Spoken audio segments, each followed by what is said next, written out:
gente, sou o Neto, esse aqui é o 1000 Páginas. Hoje a gente vai falar um pouquinho, você já deve ter lido no título, do incrível Meia-Noite e 20, do Daniel Galera. Daniel Galera é um gaúcho, ele morou um período em São Paulo, ele tem atualmente 38 anos. Ele já concorreu ao Prêmio Jabuti, ficando inclusive em terceiro lugar no ano em que ele concorreu. Trabalha majoritariamente com tradução e literatura e começou como um expoente de literatura na internet. Então ele disponibilizava alguns zines, alguns textos autorais na internet nos primórdios da era digital. E baseado nisso, é muito incrível o que o Galera conseguiu fazer no Meia-Noite em 20, porque é exatamente um livro em que ele revisita o início da internet, ele revisita os anos 90 por personagens nos tempos atuais, né, logo após os eventos que ocorreram em 2013. Então esses personagens, no começo da década de 90, né, no decorrer da década de 90, eram também personagens que eram expoentes da internet, né, eram pessoas que produziam muito para a internet. Então, dentro do meio delas, de Porto Alegre, né, o livro se passa em Porto Alegre, dentro do meio delas, né, desse meio literário que eles viviam na década de 90, eles foram vanguardistas, de certo modo, né? Então, o Galera usa 4 personagens-chave, né? Então ele tem 4 vozes dentro do livro. O livro é todo narrado em primeira pessoa. E esses personagens são o Emiliano, que é um jornalista que se rendeu aí basicamente ao jornalismo tradicional para poder pagar suas contas. Tem também a Aurora, que apesar de ter sonhos literários na juventude e ter todo esse envolvimento com a classe artística, acabou indo para o ramo da biologia e atualmente se vê em volta com questões de picuinhas do mundo acadêmico, que foi para onde ela seguiu.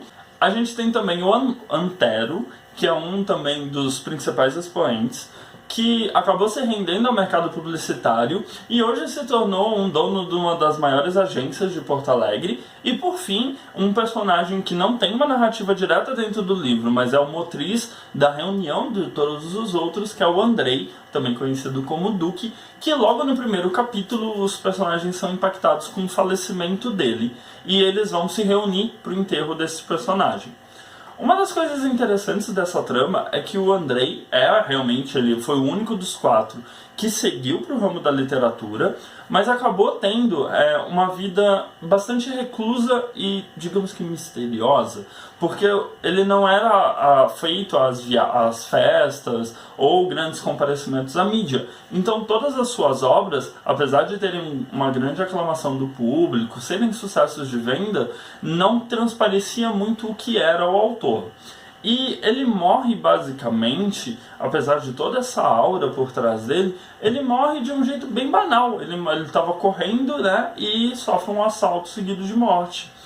E a partir desse ponto, né, da morte dele, os outros 3 personagens, né, o Emiliano, a Aurora e o Antero, eles são confrontados com aquilo que eles se tornaram e eles acabam revisitando o passado deles também, porque o Emiliano ele acaba sendo contratado pelo editor dele para poder investigar a vida do Duque e tentar de alguma forma fazer alguma biografia que consiga traduzir um pouco de quem ele era, de como ele era.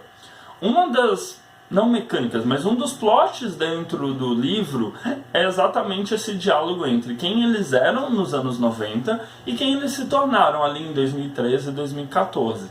A gente tem uma série de embates dentro dos próprios personagens quando eles são obrigados a rememorar, né, tudo que eles fizeram.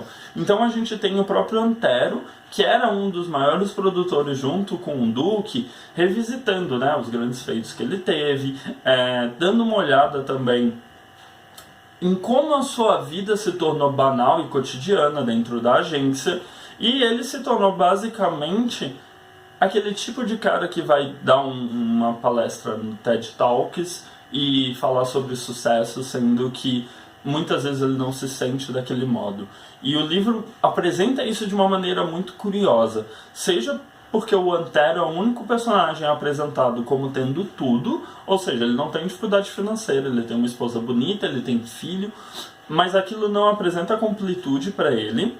ele acaba participando dos eventos que ocorreram em 2013, né? Ele é pego bem no centro da manifestação, sem necessariamente ser abarcado por essa manifestação. Ele participa muito mais por uma voracidade juvenil dentro dele do que necessariamente por uma causa. Em contrapartida, a gente tem a situação da Aurora, que ela saiu de Porto Alegre, ou seja, ela já não reside na mesma cidade que seus amigos. Ela cortou praticamente quase todos os laços com quem ela era naquela época, e hoje em dia os dramas dela são muito mais pautados no que está acontecendo hoje na vida dela. Então ela tem todos os problemas dentro da academia, ela tem que lidar com os problemas de ser mulher num ambiente extremamente machista, e ela tem os problemas de sofrer assédio de um dos outros professores, e que ativamente a prejudica por ela não responder positivamente a esse assédio. E ele trata aí de questões como o aborto, a decisão da mulher entre um filho e uma carreira, e como isso acaba impactando a personagem.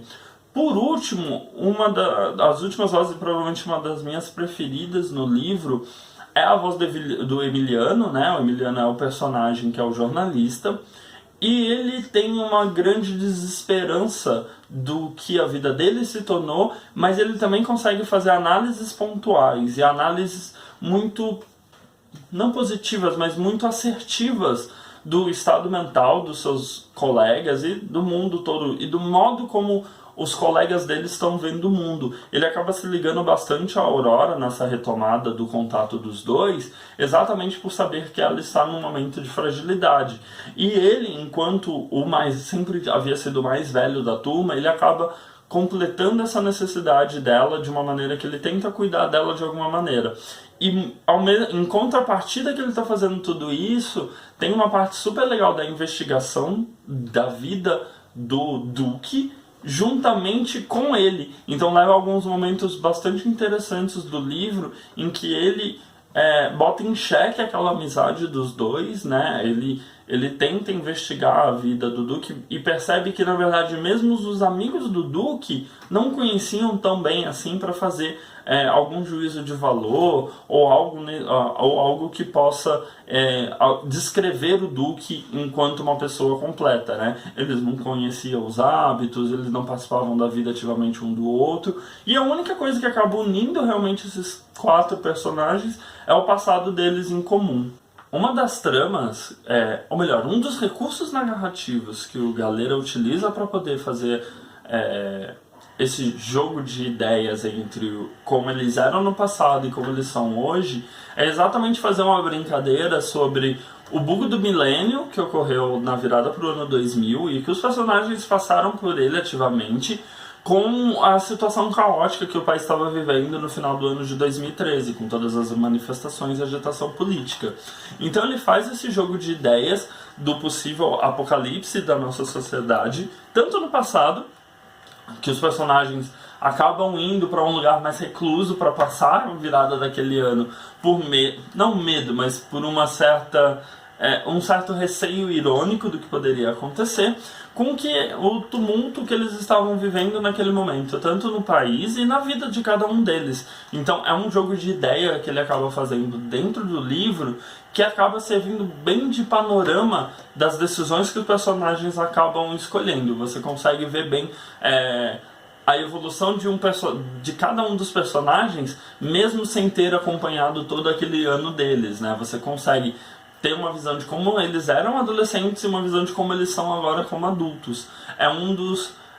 Uma das maneiras que ele faz para construir a sua relação com eles, como se você realmente conhecesse aquelas pessoas.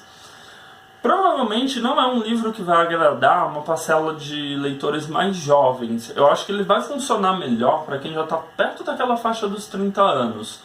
Primeiro porque você vai acabar se identificando com essa questão de quem você era na juventude, com quem você está se tornando, ou então as obrigações que você tem agora comparada com as coisas que você desejava antes. E é algo que eu acho que leitores mais jovens ou leitores não acostumados com o estilo de escrita mais crônica, né? Algo mais como um cronista realmente narrando os eventos, vão acabar não se enxergando naqueles papéis, ou simplesmente vão achar que Os grandes problemas pelos quais os personagens estão passando nessa época não são problemas tão grandes assim, ou simplesmente são coisas que é muito simples de ser resolvida, sendo que na verdade não é, porque você acaba acompanhando esses personagens e vendo que as decisões individuais deles têm impacto na vida tanto um dos outros enquanto amigos, né, como também na vida de familiares, de todas as pessoas que estão ao redor dele. Então ele funciona bem como... É um livro muito denso, né, com bastante personalidade, né, tanto dos personagens quanto da escrita. Você tem três vozes se intercalando nos capítulos, as três vozes bem diferentes. Tem a subvoz do Duque em alguns trechos, que você tenta identificar o que o personagem era. Então é um livro assim... de difícil assimilação nesse aspecto, né? Ele tem uma leitura bem fluida, bem gostosa, mas se você não se cativar por aqueles personagens ou não se enxergar um pouco naquelas situações, realmente é um livro que você pode acabar passando batido, ou um livro que realmente você não consiga ter uma conexão ali com aquela leitura que você está realizando. Ele vai muito de encontro com outro livro do Galera, né? Até o dia em que o cão morreu, que também fala sobre essa questão dos jovens que já estão envelhecendo, já estão entrando aí na fase adulta, mas ainda não se encontraram na vida. É como se ele fosse uma etapa posterior àquele livro. Enquanto em Até o Dia que o Cão Morreu, o personagem está literalmente no fim da juventude, né? Ele está fazendo aquela transição. Aqui a gente encontra personagens que já estão estabelecidos na fase adulta e questionam o que os levou a essa fase adulta atual. Então, de certo modo, a escrita do Galera, ela acaba se complementando quando você lê mais livros dele. Acredito que é um livro que funcione muito bem para quem já é um leitor experiente dele. Não sei se como uma primeira leitura ele teria me pego tão fortemente. Ele já é um autor que eu gosto muito pelos outros livros dele, Cordilheira, Barba Ensopada de Sangue, Até o Dia que o Cão Morreu. Ele também consegue utilizar recursos narrativos muito similares aí ao utilizado em quadrinhos, porque ele mesmo, inclusive, já trabalhou em parceria com um quadrinista e lançou o próprio quadrinho, né? Então ele tem um recurso literário que as cenas dele acabam sendo bastante visuais. É muito engraçado que ele não faz uma descrição do cenário, mas a própria construção dele daquela situação te leva a imaginar como é o local onde o personagem está. Então ele consegue fazer uma construção quase que secundária daquela cena e ela se torna bastante vívida para quando você está lendo. Então é um charme a mais também na leitura do livro. Então, é um livro de poucas páginas, ele tem um pouco mais de umas 200 páginas, mais ou menos. Como vocês podem ver, a diagramação dele é bem tranquila, tá? Essas 200 páginas não são uma leitura pesada, tem um bom tamanho de letra, a diagramação tá bem ok. Uma outra característica é que os capítulos eles não têm título ou mesmo uma indicação de qual é o personagem narrador daquele capítulo. Então sempre acaba sendo uma surpresa realmente de qual vai ser o personagem ou qual vai ser o ângulo que a gente vai acompanhar daquela história. O tamanho da letra, assim, pra mim tá belezinha. Essa edição aqui da Companhia das Letras é com papel, aquele papel mais amarelado, então é bem tranquilo, bem gostoso de ler, não é aquele papel branco, né, que reflete a luz. Para quem se importa, é uma informação importante. E é bem tranquilo, bem gostoso mesmo. Podem aproveitar. Bom, então é isso, gente. Esse foi o Meia-Noite e 20, do Daniel Galera. É um livro, assim, imperdível. Com certeza, assim, 5 estrelas, favoritado, com toda certeza. É um dos meus livros favoritos dele. É um dos meus autores favoritos, então provavelmente a gente vai ter outros livros dele aqui tendo resenha no canal. E, sinceramente, é um livro imperdível, principalmente para quem já está numa faixa etária meio de querendo entender os caminhos que a vida levou para você chegar até aqui. Eu acho que é serve muito como uma autorreflexão, serve muito como um livro para você parar e dar uma reavaliada em tudo que está acontecendo. É bem interessante nesse sentido. E é isso, eu encontro vocês no próximo vídeo.